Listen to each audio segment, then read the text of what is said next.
Throughout this optimization process we just went through together, you learned a lot of information. And I know that can be hard to organize yourself. Because of that, I'm going to list out the organized next steps that you need to take. So after this video and the next video, this is exactly what you should do.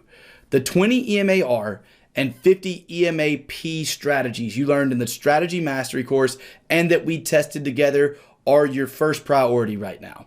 What you need to do is go back test them exactly as we back tested them together with a 1-to-1 reward to risk ratio and with the same exact stops, and exactly how you learned the strategies in the Strategy Mastery course. That is your first step. You're going to do that on the 3 best currency pairs that I told you in the previous video for the 20 EMAR strategy. That's going to be the Euro Dollar, that's going to be the Aussie New Zealand, and the Euro New Zealand. For the 50 EMAP strategy, we're looking at the Pound Swiss, the Pound Dollar, and the New Zealand Yen. Your first steps after this video and the next one is to go back test those with a 1-to-1 reward to risk ratio. The reason we're doing that is, one, to get you some practice in terms of seeing these. I want you to be able to see them immediately when you look at a chart. I want you to be able to actually get on the chart, place the trade immediately when you see them. Trading is a really fast-paced career. It's fast-paced what we do. So you need to be able to spot these 2 strategies very quickly. This is going to give you practice that's going to help you do that. Why else do we backtest? We already talked about this, right? For the psychological benefits, so you can gain belief in these systems. And part of that is seeing these strategies on these pairs give you over a 53% win rate with a 1-to-1 reward to risk. They should be well above that with the currency pairs I've told you. So those are the reasons that this is your very first step. Once you have that information and you have all those lines on the chart, now we can start the optimization process. So now that you have every win and loss pointed out with a green and red line, that won or lost at a 1-to-1 reward to risk ratio with market orders, we can now go back through that data and you can pick the entry. This is step number 2. Go back through all that data and decide what the best entry is for you based on your own trading style, your own preference between market orders, limit orders, or stop orders. Go rewatch that video if you would like to see the benefits and drawbacks of each of them. Market orders, you'll be in every trade, but the spread is going to eat into some of your profits.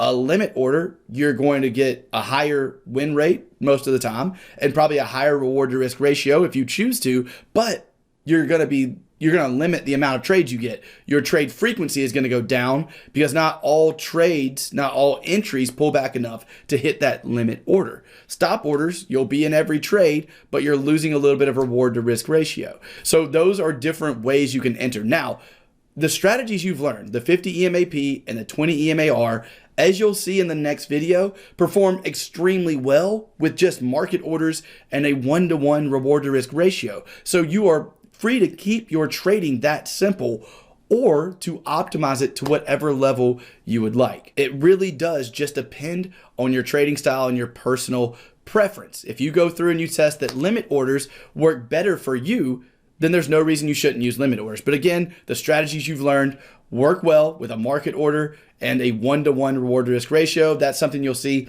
in the next video when we take a look at all the data from all of my testing on the 6 currency pairs with these 2 strategies. Next is step number 3. So now at this point, you've tested the 20 EMAR and the 50 EMAP.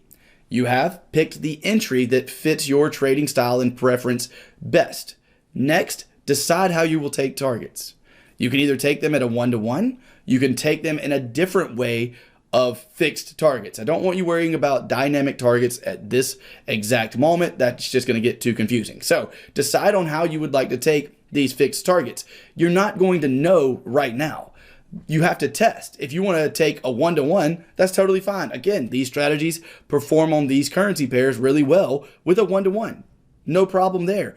But if you want to tackle the optimization of higher targets, you're going to have to go test it. You're going to have to go put in the work to see how much better something performs with a 1.2 reward to risk, a 1.4 reward to risk, or a 2-to-1 reward to risk ratio based on your stop loss and based on the way you enter on these trades. So at this point, after step 3, after you decided on your targets, it's what we're going to do directly after this in our next video. So you'll know how to do this in a second.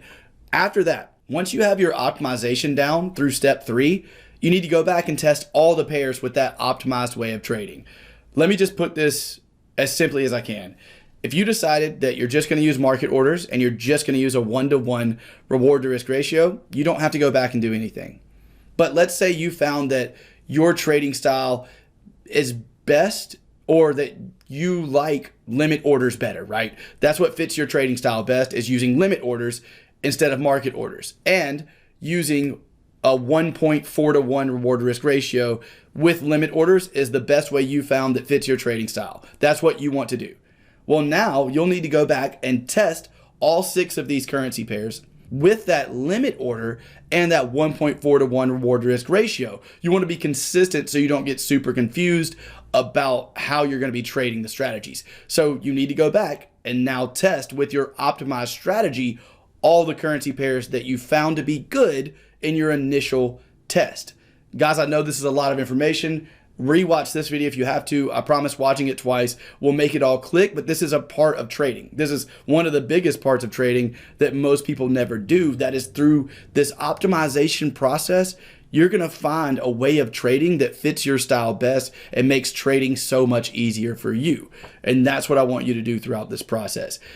After we have your particular way of trading this strategy, your optimized version of this strategy, we then have to plug all of the numbers in from our wins and losses into one spreadsheet with all of these combined currency pairs and strategies. This is going to give you your projected ROI and projected drawdown, and give you what you need to build a risk management plan around all of this optimized data.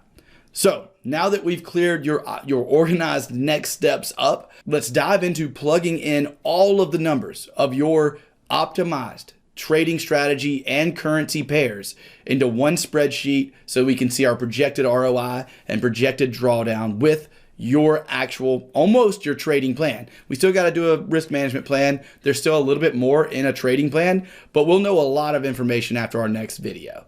And again, I know it's a lot of information. If this sounded confusing at all, feel free to rewatch it. That's why it's here. Feel free to rewatch this video. And obviously, if you have any questions, just email me at steven@thetradingchannel.net. That's Steven with a V @thetradingchannel.net. Let's go ahead and move on now to combining all of our testing into one spreadsheet. I'll see you guys in the next video.